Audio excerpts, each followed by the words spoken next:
के कई राज्यों में आज से लॉकडाउन 2 में छूट मिलेगी। इसके तहत जरूरी उद्योग धंधे शुरू होंगे, साथ ही कई अन्य सेवाओं में भी छूट रहेगी। मजदूरों को लेकर गृह मंत्रालय ने राज्य सरकारों को सशर्त गाइडलाइन जारी की, जिसके मुताबिक मजदूर राज्य के भीतर अपने कार्यक्षेत्र स्क्रीनिंग के बाद जा सकता है, लेकिन कोई भी मजदूर राज्य की सीमा के बाहर नहीं जा सकता।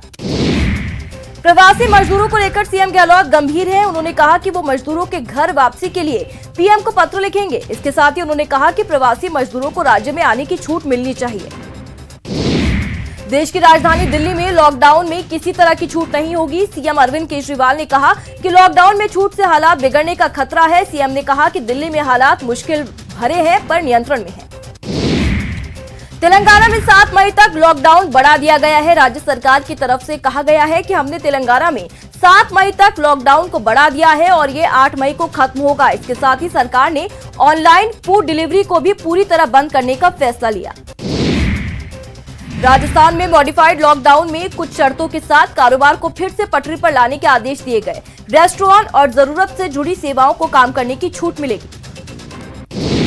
मॉडिफाइड लॉकडाउन को लेकर राजस्थान सरकार ने गाइडलाइन जारी की। गाइडलाइन के मुताबिक ग्रामीण क्षेत्रों में लगे उद्योग शुरू किए जा सकते हैं। इसके साथ ही शहरी सीमा में बने औद्योगिक क्षेत्रों में लगी फैक्ट्रियां भी शुरू हो सकती हैं, जहां मजदूरों के ठहरने की व्यवस्था हो। राजस्थान में आज से सरकारी दफ्तर भी खुलेंगे। सरकार के आदेश के मुताबिक सिर्फ विभागाध्यक्ष, सचिव, उप सचिव और उनका स्टाफ ही दफ्तर आएगा। तो वहीं सरकारी दफ्तरों में 33% स्टाफ को बुलाने की व्यवस्था टाल दी गई।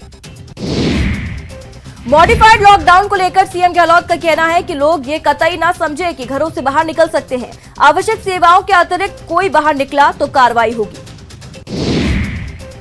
मॉडिफाइड लॉकडाउन के दौरान राज्य सरकार ने मास्क पहनना अनिवार्य कर दिया है। बिना मास्क पहनकर घूमते हुए देखने पर 1 साल की सजा और जुर्माना हो सकता है। मुख्य सचिव डीबी गुप्ता ने प्रदेश के सभी जिला कलेक्टर्स को आदेशों की पालना सुनिश्चित करने के निर्देश जारी किए।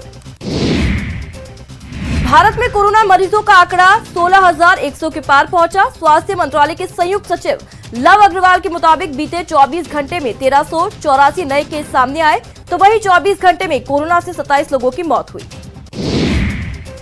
20 अप्रैल के बाद भी हॉटस्पॉट एरिया में छूट नहीं दी जाएगी। 23 राज्यों के 43 जिलों में पिछले 14 दिनों में कोई केस सामने नहीं आया। सरकार धीरे धीरे हालात सामान्य करने की कोशिश कर रही है। जनता को भी सतर्क रहना होगा।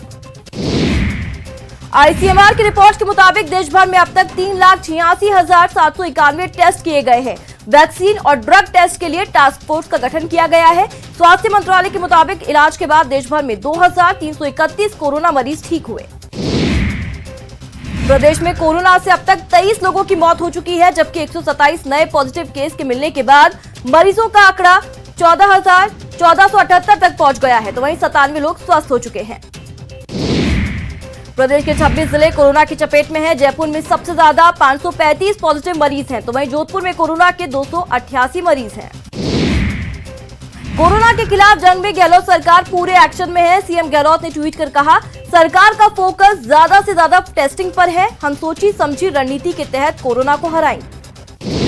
स्वास्थ्य मंत्री रघु शर्मा का कहना है कि सरकार का पूरा ध्यान टेस्टिंग पर है। जितनी ज्यादा टेस्टिंग होगी उतनी ही जल्द हम कोरोना को नियंत्रित कर पाएंगे। साथ ही उन्होंने कहा, वर्तमान में 4,000 टेस्ट प्रतिदिन किए जा रहे हैं।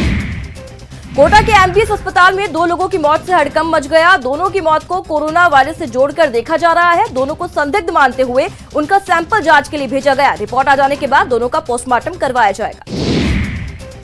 कोटा में 3 और कोरोना के नए पॉजिटिव केस आने के बाद आंकड़ा 100 तक जा पहुंचा है, जिससे चिकित्सा विभाग और प्रशासन की चिंताएं बढ़ गई हैं।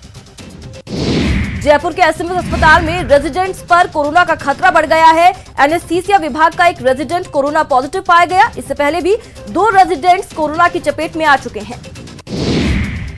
बीकानेर के गंगा शहर में घर घर सर्वे के लिए गई मेडिकल टीम के साथ बदसलूकी का मामला सामने आया, जिसके बाद मेडिकल टीम और स्थानीय लोगों के बीच काफी बवाल हुआ। पुलिस ने दोनों को हिरासत में लिया।